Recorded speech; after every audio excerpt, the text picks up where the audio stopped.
Assalamualaikum warahmatullahi wabarakatuh. Pada video kali ini kita akan belajar bersama tentang sistem anatomi fisiologi penginderaan mata. Sebelumnya, perkenalkan saya Firda Alfulaila dengan NIM 073 dari kelas 2C. Apa itu mata? Jadi, mata itu merupakan organ indera yang berfungsi sebagai indera penglihatan yang peka terhadap cahaya yang terdiri dari organ okuli aksesoria atau alat bantu mata dan okulus atau bola mata. Organ ini memiliki reseptor khusus yang menangkap cahaya dari luar. Reseptor ini itu dinamakan fotoreseptor. Secara konstan, mata menyesuaikan jumlah cahaya yang masuk, memusatkan perhatian pada objek yang dekat dan jauh, serta menghasilkan gambar yang kontinu untuk segera dihantarkan ke otak. Fungsi mata yaitu menerima rangsangan berkacahaya pada retina dengan perantaran serabut atau nervus opticus. Yang kedua yaitu menghantarkan rangsangan ke pusat penglihatan pada otak untuk ditafsirkan. Selanjutnya yaitu organ okuli aksesoria yang terdiri dari alis mata, kelopak mata, kelenjar air mata, dan bulu mata. Alis mata itu berfungsi untuk mencegah masuknya kotoran atau keringat ke mata. Kalau kelopak mata itu untuk menutup bola mata, melindungi mata dari benda-benda asing seperti debu dan membuang kotoran yang menempel pada mata. Kelenjar air mata itu menghasilkan cairan atau air mata yang menjaga bola mata agar tetap basah atau lembab dan bersih. Sedangkan bulu mata itu untuk mengurangi cahaya masuk ke mata dan mencegah kotoran masuk ke dalam mata seperti debu. Di situ ada gambar kelopak mata yang terdiri dari konjungtiva, kelenjar meibomian, lapisan tarsal, otot orbicularis oculi, jaringan ikat, dan kulit luar. Nah, konjungtiva itu adalah selaput lendir yang melapisi bagian dalam kelopak mata dan melapisi permukaan bola mata. Sedangkan kelenjar meibomian itu menghasilkan lemak untuk mencegah pelekatan kedua kelopak mata. Kalau lapisan tarsal itu jaringan ikat yang kuat untuk menunjang kelopak mata. Selanjutnya yaitu anatomi bola mata. Ciri-ciri dari bola mata itu berbentuk hampir bulat dengan diameter sekitar 2,5 cm. Nah, bola mata itu tersusun atas otot, saraf, dan berbagai lapisan yang saling bekerja sama untuk menghasilkan penglihatan. Otot mata. Otot mata itu adalah setiap mata itu memiliki 6 otot ekstrinsik yang berfungsi menggerakkan bola mata. Yang pertama yaitu ada rectus medialis yang berfungsi untuk menarik bola mata ke dalam. Yang kedua ada rectus lateralis yang menarik bola mata ke samping. Yang ketiga ada rectus superior yang menarik bola mata ke atas. Kemudian yang keempat ada rectus inferior yang menarik bola mata ke bawah. Yang kelima ada obligus inferior yang memutar ke samping atas. Yang terakhir ada obligus superior yang berfungsi untuk memutar ke samping dalam. Nah, fungsi otot mata itu bisa menggerakkan mata ke kanan dan ke kiri dan menggerakkan mata ke atas dan ke bawah serta membantu kedua mata melihat objek yang sama dan menjaga posisi bola mata dalam rongga mata. Yang kedua ada saraf mata. Saraf mata yang pertama itu ada nervus opticus atau saraf kranial 2 yang berfungsi untuk menghantarkan impuls penglihatan dari retina menuju otak. Saraf ini merupakan jalur utama yang menghubungkan mata dengan pusat penglihatan di lobus oksipital otak. Yang kedua ada nervus oculomotorius atau saraf kranial 3 yang berfungsi mengatur sebagian besar gerakan bola mata serta mengendalikan ukuran pupil. Yang ketiga ada nervus trochlearis yang mengatur gerakan mata ke arah bawah dan dalam. Dan yang terakhir itu ada nervus abducens yang mengatur gerakan mata ke arah luar.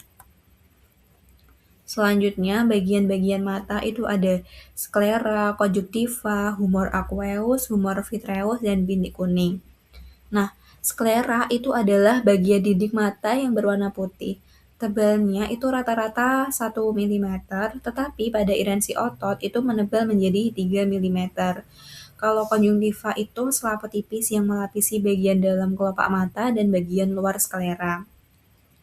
Humor aqueous itu cairan jernih dan cairan encer yang mengalir antara lensa dan kornea. Kalau humor vitreous itu gel transparan yang terdapat di belakang lensa dan di depan retina.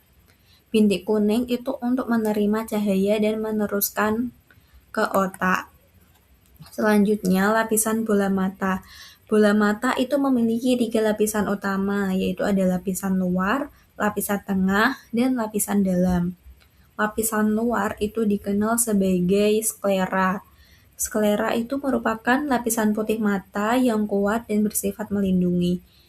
Sklera sendiri itu berfungsi untuk mempertahankan bentuk bola mata. Bagian depannya itu berubah menjadi kornea yang transparan. Sedangkan lapisan tengah atau dikenal sebagai koroid itu banyak mengandung pembuluh dan dia itu menyediakan oksigen dan nutrisi untuk retina. Koroid itu juga mengandung pigmen yang menyerap cahaya agar tidak terjadi pantulan di dalam mata. Bagian depan koroid itu membentuk iris, bagian siliaris, dan zonula zini. Yang terakhir yaitu ada lapisan dalam atau disebut dengan retina. Retina itu merupakan lapisan paling penting karena menjadi tempat diterimanya cahaya yang berbentuk kerucut dan batang. Fungsi retina itu menangkap cahaya, mengubah energi cahaya menjadi impuls saraf, serta mengirim impuls menuju saraf optik. Pengaturan cahaya. Pupil atau tempat masuknya cahaya ke bagian mata yang dikontrol saraf otonom itu ada 2. Yang pertama itu ada cahaya terang, di mana pupil itu mengecil apabila otot sirkuler atau konstriktor berkontraksi dan membentuk cincin yang lebih kecil atau disebut sebagai simpatis. Yang kedua ada cahaya gelap atau otot radialis memendek menyebabkan ukuran pupil itu meningkat atau disebut parasimpatis. Selanjutnya, cara proses masuknya cahaya. Itu dimulai dari cahaya itu masuk melalui kornea, kemudian diteruskan ke pupil. Nah, iris itu akan mengatur jumlah cahaya yang masuk dengan cara membuka dan menutup, serta seperti halnya celah pada lensa kamera. Jika lingkungan di sekitar gelap, maka cahaya yang masuk akan lebih banyak. Jika di lingkungan sekitar terang, maka cahaya yang masuk akan lebih sedikit. Ukuran pupil itu dikontrol oleh otot sfinger pupil yang membuka dan menutup iris. Mekanisme penglihatan itu ada 5 tahap. Yang pertama itu cahaya masuk ke mata. Cahaya masuk melalui kornea menuju pupil. Iris mengatur jumlah cahaya yang masuk sesuai kondisi lingkungan. Yang tahap kedua itu ada pembiasan cahaya. Kornea dan lensa membiaskan cahaya sehingga terbentuk bayangan pada retina. Yang tahap ketiga itu ada fototransduksi, yaitu sel batang dan sel kerucut itu mengubah energi cahaya menjadi impuls listrik, di mana rodopsin itu akan berperan dalam proses ini. Pada tahap keempat, itu ada penghantaran impuls. Nah, impuls saraf itu akan dikirim melalui saraf optik menuju otak. Kemudian pada tahap yang terakhir, itu ada interpretasi oleh otak. Korteks visual di lobus oksipital itu menerjemahkan impuls menjadi gambar yang dapat dikenali, sehingga kita dapat melihat gambar-gambar yang kontinu. Selanjutnya ada media pembias cahaya. Agar cahaya dapat mencapai retina dengan tepat, cahaya harus melewati beberapa media pembias. Yang pertama yaitu kornea, pembias cahaya pertama dan terkuat. Yang kedua ada aqueous humor, cairan di antara kornea dan lensa yang membantu pembiasan cahaya serta menjaga tekanan bola mata. Yang ketiga ada lensa kristalis, yaitu lensa transparan yang dapat berubah bentuk untuk memfokuskan cahaya. Terus ada vitreous humor, itu cairan seperti gel yang mengisi bagian belakang bola mata dan membantu mempertahankan bentuk mata. Selanjutnya, akomodasi mata.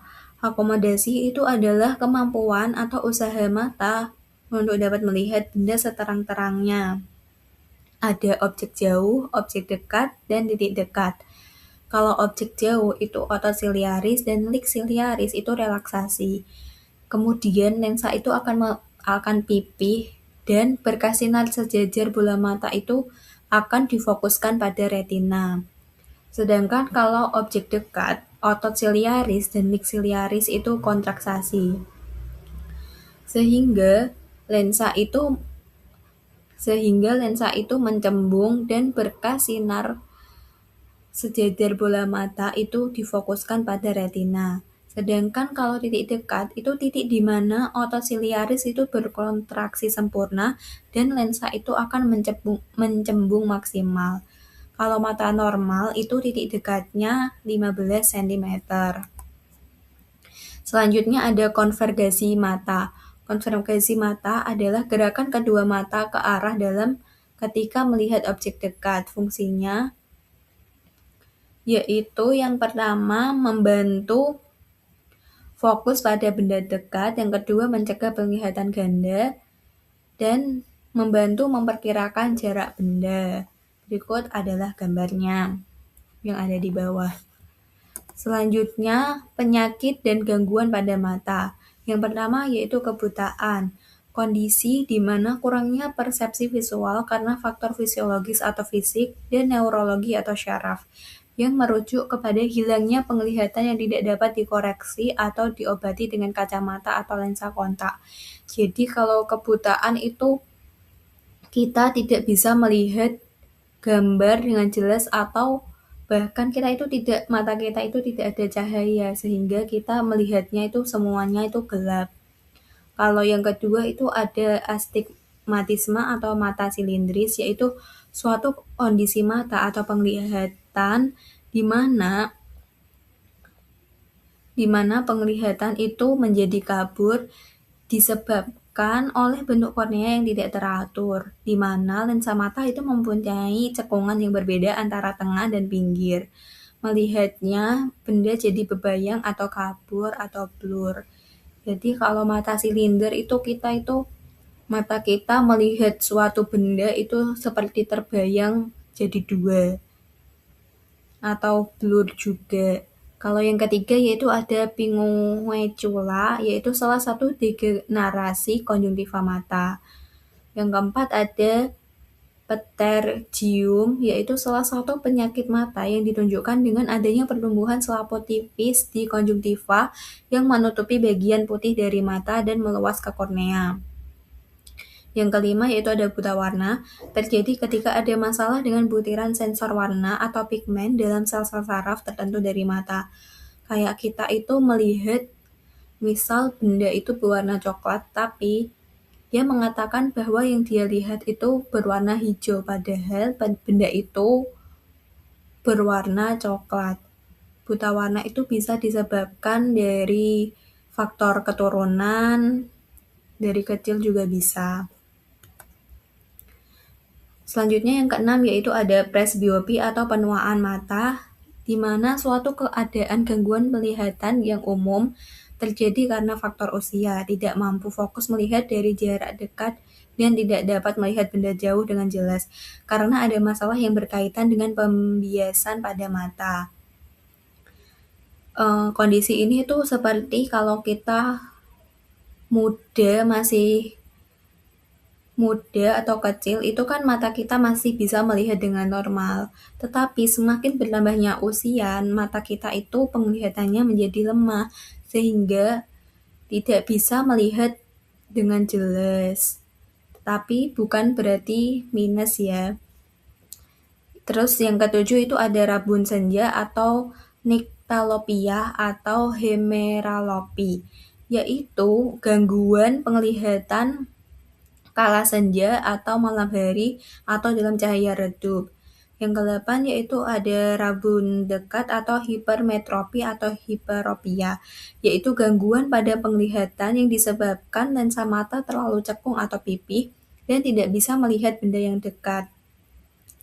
Terus yang ke-9 itu ada rabun jauh. Rabun jauh itu kebalikan dari rabun dekat. Mata dengan lensa terlalu cembung atau bulat, mata terlalu panjang, sehingga tidak bisa melihat benda yang jauh. Terus itu yang terakhir ada katarak, yaitu setiap keadaan kekeruhan pada lensa yang dapat terjadi akibat hidrasi atau penambahan cairan lensa, serta denaturasi protein lensa. Nah, dari semua kelainan mata ternyata itu bisa dicegah. Gimana sih cara mencegahnya? Cara mencegah kelainan mata yaitu jagalah kebersihan mata sehingga tidak kemasukan kotoran. Kita harus menjaga mata kita dari kotoran-kotoran. Terus yang kedua ada lindungi mata jika berada di tempat yang berdebu atau berasap. Kalau bisa, kalau kita berpergian jauh, kita pakai kacamata ya, supaya debu-debu itu tidak masuk. Atau yang masuk itu tidak sebanyak kalau kita tidak pakai kacamata. Segera tetesi mata dengan obat tetes mata, hal ini akan dapat membuat kotoran terdorong keluar. Terus makanlah makanan yang mengandung vitamin A, karena vitamin A itu baik bagi kesehatan mata. Dan biasakan membaca buku dengan jarak sekitar 30 cm dengan penerangan yang cukup. Jangan biasakan membaca buku sambil tiduran, karena itu tidak baik untuk mata kita. Terus kita harus segera periksakan diri ke dokter mata jika mata kita itu mulai tidak mampu melihat dengan baik, apalagi bila disertai dengan pusing atau sakit kepala. Jika tidak segera berobat, maka mata itu dapat mengalami gangguan yang lebih parah. Jadi kalau misal kita udah ngerasa mata kita itu tidak enak atau tidak jelas, kita harus segera periksa ke dokter untuk mengecek kondisi mata kita supaya tidak parah sebelumnya. Sekian hasil pembelajaran video anatomi fisiologi penginderaan mata. Terima kasih. Wassalamualaikum warahmatullahi wabarakatuh.